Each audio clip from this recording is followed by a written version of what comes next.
मोक्ष चाहिए, मुक्ति चाहिए, इस संसार से ऊपर उठ के जीना है तो तितिक्षा को साधिए। हमारे उपनिषदों में कहानियां बताई जाती हैं। एक वृतांत बताना चाहूंगी, याज्ञवल्क्य, मैत्रेय और कात्यायनी का।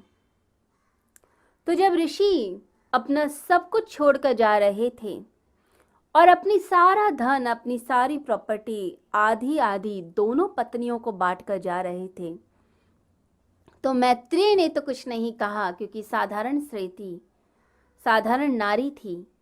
परंतु कात्यायनी ने कहा कि तुम किस धन की खोज में जाते हो, किस चीज की खोज में जाते हो? तुम्हारे लिए यदि यह जमीन जायदाद, ये प्रॉपर्टी, ये धन कुछ भी नहीं है, ये मिट्टी है, तो मुझे मिट्टी क्यों देकर जाते हो? मुझे भी उसी ओर ले चलो, उसी साधना का धन मुझे भी दिलवाओ जिस धन को प्राप्त करके मोक्ष मिलता है।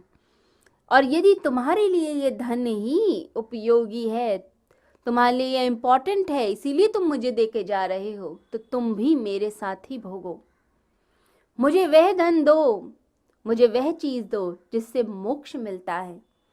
तो हमारी प्राचीन परंपरा में शुरू से रहा कि जिस चीज से मोक्ष मिलता हो, अमरता मिलती हो, उस तरफ चला जाए। इसलिए ईस्टर्न और वेस्टर्न फिलॉसफी में बहुत फर्क है। वेस्टर्न फिलॉसफी कहती है कि शरीर जितना सुखी रह सके उसके लिए सुख साधन इकट्ठे करो, अच्छे वस्त्र लाओ, जितने सॉफ्ट होंगे, जितने अच्छे होंगे, शरीर को सुख देंगे, वो एकत्रित करो। शरीर के लिए यदि भोजन अच्छे से अच्छा मिल सके तो वो एकत्रित करो। अच्छा मकान हो, अच्छी गाड़ी हो, सुख सुविधाएं जो भी ढूंढी जा सकती हैं ढूंढो, इसको सुंदर बनाओ, अच्छे परफ्यूम लाओ, अच्छे कॉस्मेटिक्स लाओ, अच्छे से अच्छी चीज़ें करो और लोगों की इच्छाओं की वृद्धि करो। जितनी इच्छाएं बढ़ेंगी, कामनाएं बढ़ेंगी, लोग और चीज़ें खरीदेंगे, वो और शरीर को सुखी बनाने के लिए, इसको लंबा करने के लिए प्रयोग करेंगे। इसे वेस्टर्न फिलॉसफी शरीर तक ही सीमित रह गई। उम्र कैसे बढ़े, एज कैसे बढ़े, इसको करने के लिए पूरे प्रयोग किए गए। हेल्थ पर प्रयोग किया गया कि आप बीमार ना पड़ें, आप बीमार हैं तो कैसे ठीक किया जाए, तो शरीर के प्रति उनकी दृष्टि रही।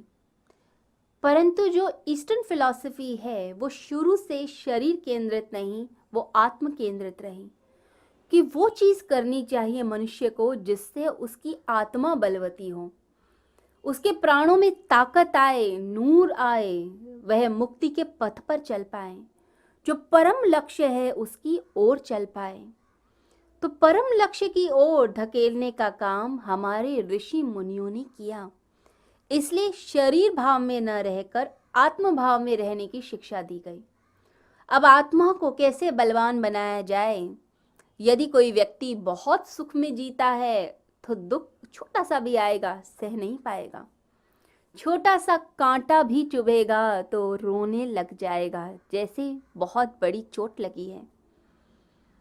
परंतु जो तपस्वी होगा, जो सुख सुविधाओं में ज्यादा नहीं रहेगा, कष्ट सहेगा, जिसकी रिक्वायरमेंट बहुत कम है, मिनिमम है, थोड़ी है, वो कितना भी बड़ा दुख आए उसको हंसते हंसते झेल जाता है।